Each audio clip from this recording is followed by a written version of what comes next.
Mari kita berdoa, saudara. Bapa di surga, kami bersyukur kami boleh datang ke hadapan-Mu membawa setiap doa kami. Kami tahu Tuhan masih banyak yang tidak terucapkan dari setiap apa yang kami katakan. Dan saat ini kami juga datang ke hadapan-Mu ya Tuhan. Kami membawa pergumulan kami berdoa juga bagi orang-orang lain. Kami berdoa ya Tuhan bagi jemaat-Mu di tempat ini, kami berdoa bagi mereka yang saat ini, anak-anak yang sudah memulai kembali masuk sekolah. Engkau Allah yang boleh menolong mereka di tengah proses studi. Engkau Allah yang boleh memberikan mereka hati yang sungguh untuk boleh belajar dengan penuh kerajinan, dengan penuh kesungguhan.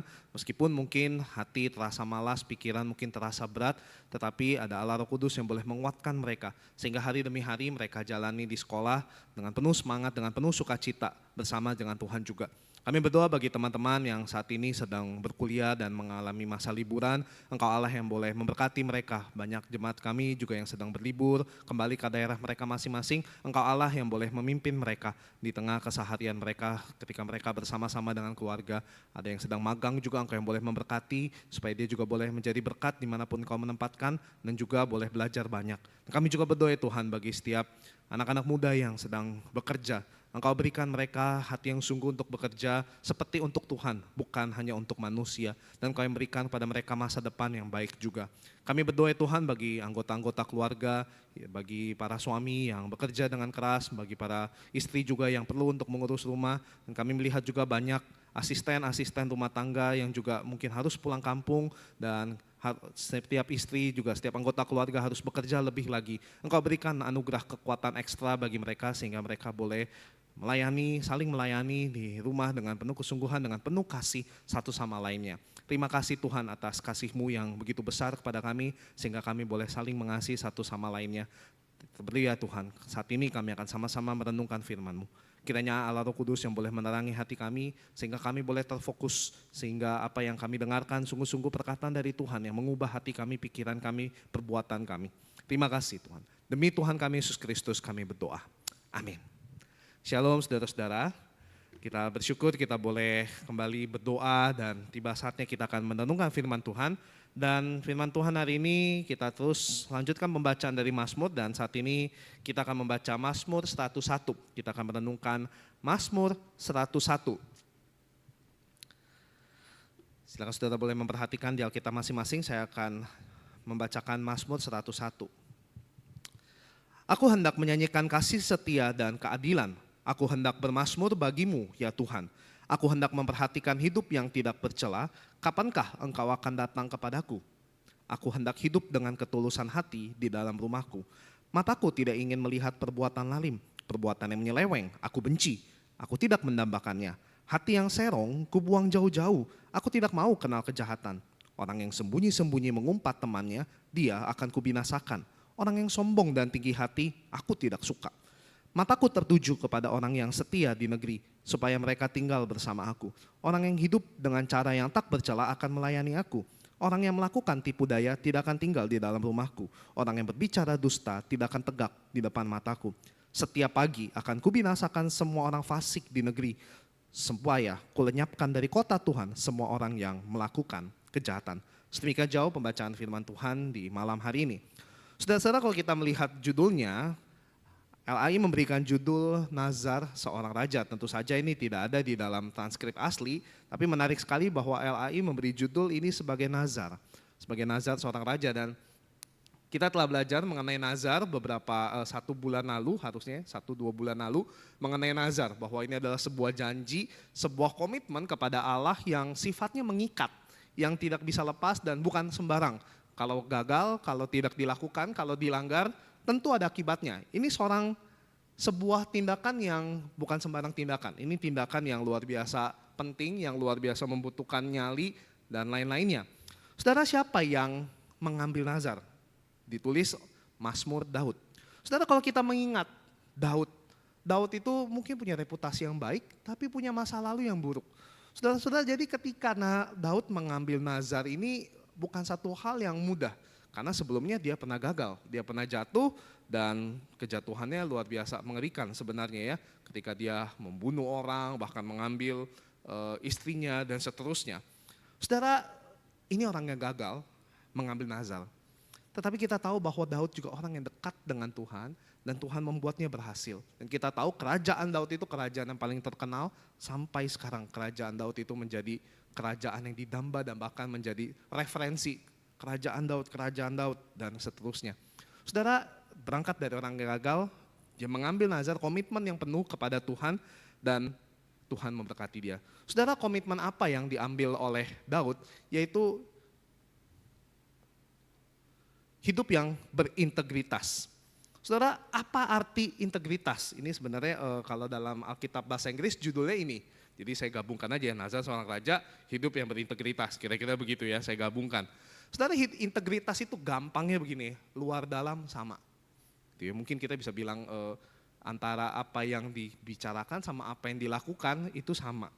Nah, saudara-saudara, melalui 8 ayat ini saya akan bagi menjadi 2 poin. Bagaimana hidup berintegritas. Yang pertama, saudara, kita menentukan sikap terhadap diri kita sendiri. Saudara-saudara, di ayat 1 sampai 4 itu disebutkan begitu banyak hal sebenarnya, tapi saya akan berfokus kepada beberapa hal. Saudara, gini, menariknya ayat pertama Daud langsung menyebutkan seperti ini, aku hendak menyanyikan kasih setia dan keadilan. Saudara-saudara, saya mau tanya di sini kepada kita, adakah kita yang senang dengan kasih setia Tuhan? Wah, tentu kita senang sekali, kita bisa menyanyikan kasih setia Tuhan dan seterusnya. Tapi kalau kita berbicara mengenai keadilan, kita mungkin pikir-pikir gitu ya, kita agak takut juga ya, kita kalau berbicara keadilan Tuhan, nanti kita kena hukum dong ya berarti ya, bahaya nih. Kita tahu nih kita banyak dosa, kita banyak kesalahan, kita banyak kegagalan, dan keadilan Tuhan itu bukan sesuatu yang nikmat, indah, dan seterusnya. Kalau kita tidak memahaminya dengan sungguh-sungguh. Tetapi ini digabungkan antara kasih setia dan keadilan.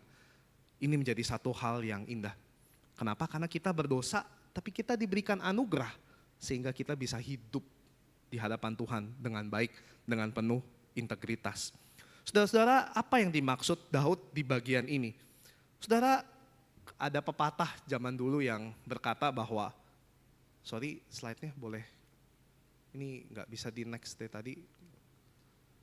Ya, saudara, ada pepatah yang berkata, karakter seseorang bukan terlihat saat ia berdiri di depan banyak orang, tetapi saat ia sendirian dan ketika lampu dimatikan. Nah, saudara-saudara, bahasa gampangnya begini ya. Karakter seseorang itu bukan terlihat ketika lagi rame-rame orang, apalagi di depan mimbar. Bukan dari situ, tetapi mungkin kalau dia lagi di kamar sendirian, kalau tidak ada siapa-siapa yang melihat, kalau lagi di ruang kantor tidak ada yang tahu, dan seterusnya. Nah, saudara, itu yang sebenarnya menentukan. Itu yang menentukan kita ini berintegritas atau tidak. Nah, saudara, apa yang Daud lakukan? Yang pertama, dia mengambil komitmen, dia mengambil sikap terhadap diri sendiri, saya mau hidup benar. Nah, saudara, di sini dikatakan, aku hendak memperhatikan hidup yang tidak bercela. Saudara-saudara, kalau dalam bahasa aslinya itu sebenarnya dia punya ketulusan. Misalnya di ayat 2 akhirnya itu sebenarnya katanya agak mirip. Dikatakan, aku hendak hidup dengan ketulusan hati di dalam rumahku. Aku hendak hidup dengan ketulusan hati di dalam rumahku. Saudara, ketulusan itu bentuk yang paling sederhana, paling simpel tapi paling polos, paling apa adanya. Kalau kita berbicara tentang ketulusan hati. Dan ketulusan hati ini dia tunjukkan dari mana? Pertama, dari rumah. Bukan aku hendak menunjukkan hidup dengan ketulusan hati ketika aku di tahta raja. Ketika aku memerintah sebagai raja, bukan. Tapi dia mulai dari rumahku. Dia katakan ketika aku berada di rumahku, di dalam rumahku. Saudara-saudara, rumah itu tempat yang paling kita terbuka, bukan? Tempat orang yang apapun bisa terjadi di sana. Mungkin di rumah orang biasanya lebih mudah marah, lebih mudah sedih, lebih mudah berkata hal-hal yang seharusnya tidak diucapkan dan seterusnya. Saudara-saudara, baru-baru ini viral sebuah buku gratis yang dikeluarkan oleh artis ya. Judulnya Broken Strings. Ini seorang Katolik, dia mengeluarkan buku bahwa dia dulu itu pernah tinggal bersama, bahkan menikah katanya, yaitu perdebatan ya, dengan seorang yang katanya melayani gitu ya, figur rohani, tapi ternyata di rumah diperlakukan dengan buruk luar biasa gitu ya. Saudara kalau mau baca boleh tuh ya, lagi viral tuh ya. Jadi wah ternyata gitu ya, figur yang terlihat rohani ternyata bisa berlaku seperti demikian.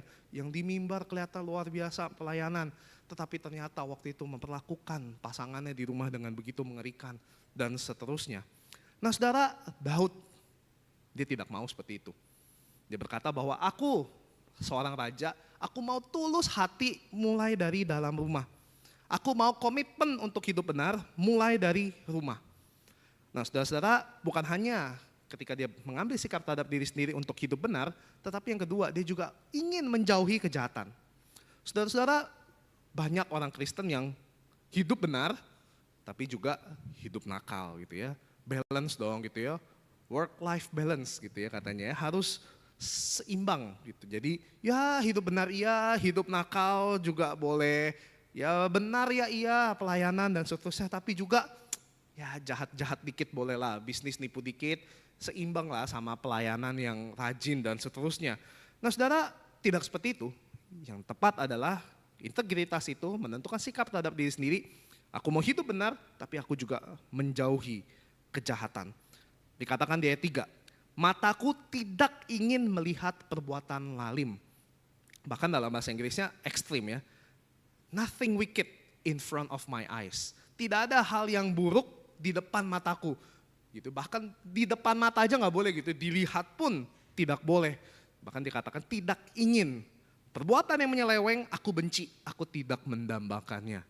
Wah ini sebuah nazar yang sangat dalam saudara ya. Terkadang kita, saya pribadi ya kalau ngelihat gitu ya orang-orang bisa melakukan hal-hal yang buruk, kok kayaknya enak ya, instan, gampang dan seterusnya. Misalnya hal yang sederhana saudara ya, bajak buku gitu ya, bajak buku, bajak film dan seterusnya. Kok enak ya, aduh nggak perlu buang uang ya, buku mahal banget gitu ya, berapa dolar sekali beli. Kayaknya enak tuh ya kalau bajak tinggal klik, masuk, baca, waduh pintar lagi ya, nggak usah buang duit bisa pintar gitu. Rasanya enak sekali. Ada kerinduan saudara, saya mah ada gitu ya, kepengen kalau bisa bajak, kalau bisa buku gratis, kenapa tidak gitu. Saudara, tapi Daud di sini katakan bahkan tidak ingin melihat yang menyeleweng, aku benci, tidak mendambakannya. Wah ini saudara, hati yang bersih, yang berintegritas luar biasa. Dan saudara, kita diajak untuk mengarah ke sana. Bahkan di ayat 4 dikatakan, hati yang serong ku buang jauh-jauh, aku tidak mau kenal kejahatan. Dia betul-betul pasang batasan. Aku tidak mau, tidak mau. Nah, coba-coba dikit, biasa iblis gitu kan. Bukankah buah itu terlihat nikmat gitu ya. Boleh gak gitu ya, udah memulai-mulai gitu ya. Wah berpikir dan seterusnya. Saudara-saudara, itu permulaan dosa biasanya ya. Permulaan integritas yang mulai goyah. Dan kita diajarkan hari ini juga untuk tidak demikian. Jadi kita mengambil sikap terhadap diri sendiri untuk hidup benar dan juga untuk menjauhi kejahatan. Itu menjadi satu paket. Dan saudara, pada bagian ini Daud bukan hanya mengajak kita mengambil sikap terhadap diri kita sendiri, tetapi juga menentukan sikap terhadap orang lain. Saudara, saya tidak tahu bagi saudara mana yang lebih susah, mana yang lebih mudah, mengambil sikap untuk diri sendiri atau untuk orang lain. Tapi saya rasa di zaman sekarang rasanya lebih sulit mengambil sikap untuk orang lain. Ya sekarang zamannya apa? Lu gua. Pokoknya yang penting gua baik, lu terserah mau gimana gitu kan. Itu kan kira-kira seperti itu zaman sekarang. Mungkin zaman dulu bisa ya, saya bisa khotbah otoritatif gitu ya. Saudara kok tidak percaya Yesus, saudara masuk neraka gitu ya. Wah kalau sekarang khotbah gitu, apa-apaan lu gitu ya. Wah tidak semudah itu saudara ya. Nah saudara-saudara begini, kita itu perlu menentukan sikap terhadap orang lain. Saudara, saya pakai pepatah zaman dulu lagi ya. Pepatah zaman dulu dia bilang seperti ini. Kita tidak bisa mencegah burung terbang di atas kepala kita. Tapi kita bisa mencegah burung itu membuat sarang di kepala kita. Nah itu bagian kita bukan, kalau mungkin burungnya lewat atau ya maaf tiba-tiba kena gitu, pek gitu ya, aduh kena gitu ya. Aduh kita bisa bilang ya sial gitu ya, sesekali kapan sih gitu. Tapi kalau sampai dia buat sarang di kepala kita, wah itu sudah lain urusannya, artinya kita membiarkan, kita dan seterusnya. Nah saudara-saudara, kita perlu menentukan sikap terhadap orang lain, dan di sini ada di ayat 5-8. Yang pertama saudara, bagaimana kita menentukan sikap terhadap orang lain? Yang pertama, kita perlu berjalan dengan orang yang benar. Saudara, Daud katakan seperti ini, mataku tertuju kepada orang yang setia di negeri. Saudara, dalam bahasa yang lebih tepat sebenarnya begini, mataku tertuju kepada orang yang matanya tertuju kepada negeri. Ini saudara, karena begini, bangsa Israel itu bangsa pengembara. Mereka keliling, mereka dihukum keliling 40 tahun. Tapi pikiran mereka, aduh tanah perjanjian, kapan masuk tanah. Dan begitu masuk tanah perjanjian, mereka harus pertahankan itu. Aduh jangan sampai lagi kita dibuang lagi, aduh dulu kayak dulu ke Mesir, enggak banget gitu ya. Wah lalu nanti lagi, dan seterusnya. Jangan sampai kita dibuang, jangan sampai, ini harus di negeri ini. Caranya gimana? Ya pertahankan, hidup berintegritas gitu. Jangan sampai melanggar hukum, jangan sampai mengecewakan Tuhan dan seterusnya. Oleh sebab itu Daud katakan, mataku tertuju kepada orang yang matanya juga tertuju kepada negeri ini. Yang benar-benar sungguh-sungguh ingin menjaga negeri ini. Saudara dia katakan lanjutnya, supaya mereka tinggal bersama-sama dengan aku. Bukan sekadar tinggal tapi bekerja sama, mendampingi dia. Orang yang hidup dengan cara yang tak bercela tak akan melayani aku. Nah saudara, bukan hanya kita berjalan dengan orang yang benar, tetapi juga kita perlu melawan orang yang berbuat kejahatan. Saudara mungkin ini yang paling susah. Saya percaya mudah bagi kita untuk kita berjalan dengan orang yang benar. Kita bisa pilih, gampang kita pilih sahabat, kita pilih teman kelompok kita pilih teman ngobrol, gampang. Kita tinggal pilih yang mana yang cocok, yang mana kita rasa benar. Tapi mungkin di sisi lain, kita juga bisa mencari orang yang ingin memuaskan kita saja. Kita cari orang-orang yang, tanda kutip istilahnya, penjilat. Yang kita rasa itu menyenangkan kita, tapi tidak mengembangkan kita secara pribadi. Saudara Daud itu ketika jatuh, dia cari siapa? Ya memang Tuhan mengirimkan nabi kepada dia, Nabi Nathan untuk menegur. Tetapi dia juga bertobat, dia menerima Nabi Nathan dan dia cari dan dia rela berjalan dengan orang yang benar itu, nabi, meskipun sakit, meskipun sulit pada saat itu. Tidak mudah saudara ya, ditegur gitu, pakai cerita gitu ya. Ada orang nyuri domba, wah tuh mesti dihukum mati. Lu itu, waduh kurang ajar banget. Sok-sok pakai cerita halus, tahu-tahu buat nembak gitu ya. Waduh gak enak banget rasanya. Tetapi itu cara Tuhan melalui Nabi Nathan dan Daud bertobat dan rela berjalan dengan orang yang benar. Dan dia memilih cara seperti itu.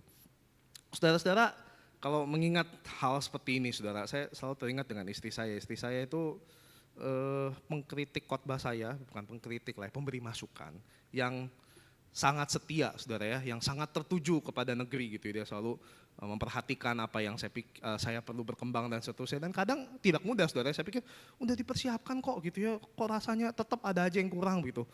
Itu ya kesombongan pribadi saya ya, padahal mana ada khotbah yang sempurna. Rasanya aduh gampang gak gampang gitu, tapi ketika saya berdoa saya pikir ya Tuhan terima kasih deh punya istri yang seperti ini, membantu untuk pelayanan saya gitu ya. Ketika saya berjalan itu menuju kepada, ya kalau dalam hal ini mata saya tertuju kepada jemaat yang ada di gereja ini, ya bukan negeri lah ya, di gereja ini, jemaat di GKI Surabaya supaya pelayanan bisa berkembang lebih baik. Nah saudara-saudara itu salah satu contoh yang bisa saya bagikan juga, dan saudara mungkin juga perlu berpikir, adakah orang di sekitar kita yang sebenarnya orang benar, yang berkata kebenaran, yang mungkin tidak mudah tapi rasanya kita perlu berjalan-jalan bersama dengan dia. Dan kita kedua perlu melawan orang-orang yang berbuat kejahatan. Saudara ketika Daud menjadi raja, dia bisa punya banyak pilihan cara. Dia bisa gunakan orang-orang yang jahat itu untuk keuntungan dia. Biasanya orang-orang jahat itu lebih mudah untuk mencapai tujuan bukan? Dia bisa gunakan cara-cara ya yang serong-serong, yang keras-keras dan seterusnya. Tetapi Daud tidak mau. Kenapa? Karena dia berpikir ketika dia menjadi raja, itu bukan dia yang jadi raja. Dia mewakili Allah. Oleh sebab itu nilai-nilainya harus nilai-nilai Allah. Nilai-nilai kekristenan. Dan ketika kita dipercaya misalnya jadi pemimpin, ketika kita dipercaya dengan jabatan dan seterusnya, itu artinya kita harus juga menjadikan Allah sebagai raja. Nilai apa yang kita perlu tampilkan. Dan saudara, sangat penting untuk menentukan sikap terhadap orang lain. Saudara-saudara, ada seorang hamba Tuhan yang saya dekat dan beliau jatuh gitu ya, dan waktu kami kunjungi gitu ya, ngobrol-ngobrol, dia berkata sebuah kalimat seperti ini ya. Saya tidak berubah bukan karena satu keputusan yang besar atau tiba-tiba jatuh, bukan. Tetapi karena terlalu lama mendengar suara yang salah. Membiarkan suara yang salah dalam waktu yang lama itu bisa membuat kita jatuh. Dan kita perlu serius saudara dalam hal ini. Kita perlu serius untuk melawan orang-orang yang berbuat kejahatan di sekitar kita. Jangan biarkan burung membuat sangkar di atas kepala kita dan tiba-tiba ya kita sakit, rambut kita sakit, bahkan mungkin sampai kulit kepala kita, sampai ke dalam-dalamnya kita akan menjadi sakit. Nah saudara-saudara, ketika melihat bagian ini, ayat 1 sampai 4, lalu ayat 5 sampai 8, tapi saudara melihat saya hanya bahas ayat 6, 7, dan 8. Ayat 5-nya terlewat. Saudara, ayat 5 ada apa di sini? Orang yang sembunyi-sembunyi mengumpat temannya, dia akan kubinasakan. Orang yang sombong dan tinggi hati, aku tidak suka. Saudara-saudara, saya garis bawahi 2 ini. Saudara, izin tanya saudara, bagaimana cara Daud tahu hal-hal ini? Orang yang sembunyi-sembunyi loh, gimana dia taunya ya?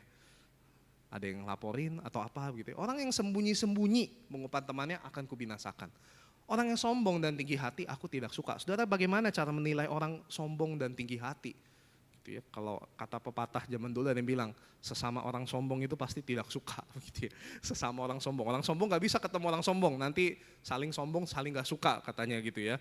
Nah saudara, tapi ini, saya melihat ini saudara, ini siapa yang tahu ketika orang sembunyi-sembunyi? Siapa yang tahu soal hati yang tinggi, soal kesombongan saudara? Allah saudara. Dan ini orang yang dekat dengan Tuhan saudara. Ketika kita melihat bagian ini ya saudara jadinya. Ayat 1 sampai 4, sikap terhadap diri sendiri. Ayat 6 sampai 8 juga terhadap orang lain.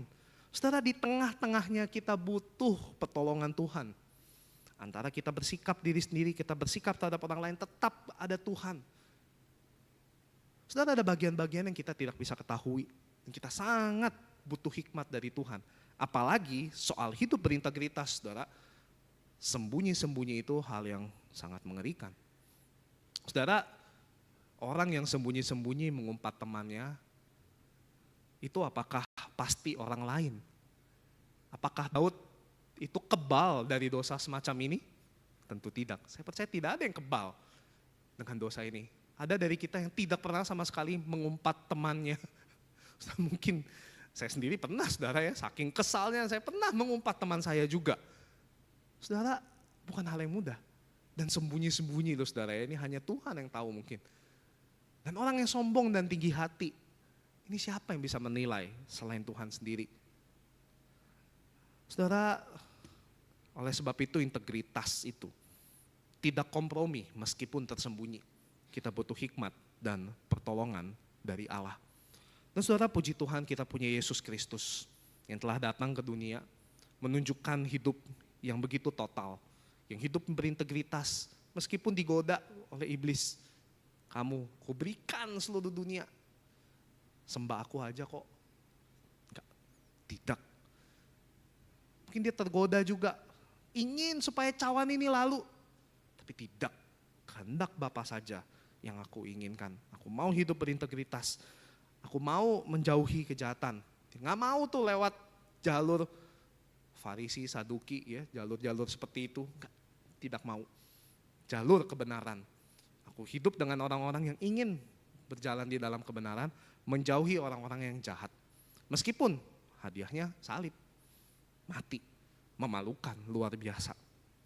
Saudara, memang Tuhan tidak memanggil kita untuk hidup sempurna, tetapi untuk hidup dengan hati yang utuh dan arah yang benar. Dan Yesus tebus kegagalan kita meskipun hari lepas hari kita gagal. Dan kiranya firman ini menguatkan kita supaya kita boleh hidup dengan penuh integritas di hadapan Tuhan untuk menentukan sikap terhadap diri kita sendiri dan juga menentukan sikap terhadap orang lain. Sikap terhadap diri sendiri untuk hidup benar, menjauhi kejahatan juga, bukan hanya hidup benar tapi juga menjauhi kejahatan. Dan sikap terhadap orang lain kita kelilingi diri kita dengan orang yang benar, yang pandangannya tertuju kepada Kristus, tapi juga kita diberikan keberanian untuk melawan orang yang berbuat kejahatan. Mari kita berdoa. Kami bersyukur ya Tuhan bahwa firman-Mu menguatkan kami. Di tengah kegagalan kami untuk hidup berintegritas, tapi Engkau berikan kami kesempatan sekali lagi, Engkau mengingatkan kami melalui firman-Mu. Dan mampukan kami ya Tuhan untuk hidup penuh dengan integritas. Seperti apa yang telah Raja Daud janjikan, nazarkan di hadapan-Mu. Kiranya ini juga boleh menjadi janji komitmen kami untuk hidup dengan penuh berintegritas. Kami mau ya Tuhan hidup benar. Kami mau menjauhi kejahatan. Kami mau ya Tuhan Engkau tolong kami supaya kami dikelilingi dengan orang-orang yang hidup benar, yang pandangannya hanya tertuju kepada kerajaan Allah. Dan kiranya juga Engkau berikan kami keberanian untuk juga boleh melawan orang-orang yang berbuat kejahatan, supaya nama-Mu boleh dipermuliakan. Dan kami bersyukur ya Tuhan, Engkau berikan kami pertolongan, hikmat, sehingga juga kami bisa melihat, kami boleh diberikan hikmat untuk melihat orang-orang yang mungkin dalam kesembunyian. Dan ketika kami juga ya Tuhan, ingin sembunyi-sembunyi, melanggar integritas itu, Tuhan berikanlah hati yang tidak suka itu kepada kami. Sehingga ketika kami melakukan hal-hal itu di dalam sembunyi-sembunyi, kami tahu bahwa Engkau tidak suka dan kami boleh menjauhinya. Terima kasih Tuhan atas anugerah-Mu ketika kami boleh merenungkan firman-Mu. Berkati kehidupan setiap jemaat-Mu ketika mereka pulang dari tempat ini, berkati perjalanan mereka. Dan ketika malam menjadi bagian dari kami, istirahat yang cukup Engkau anugerahkan kepada kami. Sehingga esok ketika kami boleh kembali kepada panggilan kami, menjalankan tugas tanggung jawab kami diberikan kekuatan yang baru dari Tuhan. Terima kasih Tuhan, berkati setiap jemaat-Mu. Demi Tuhan kami Yesus Kristus kami berdoa dan mengucap syukur. Amin. Kebaktian doa kita selesai, silakan mengambil waktu teduh.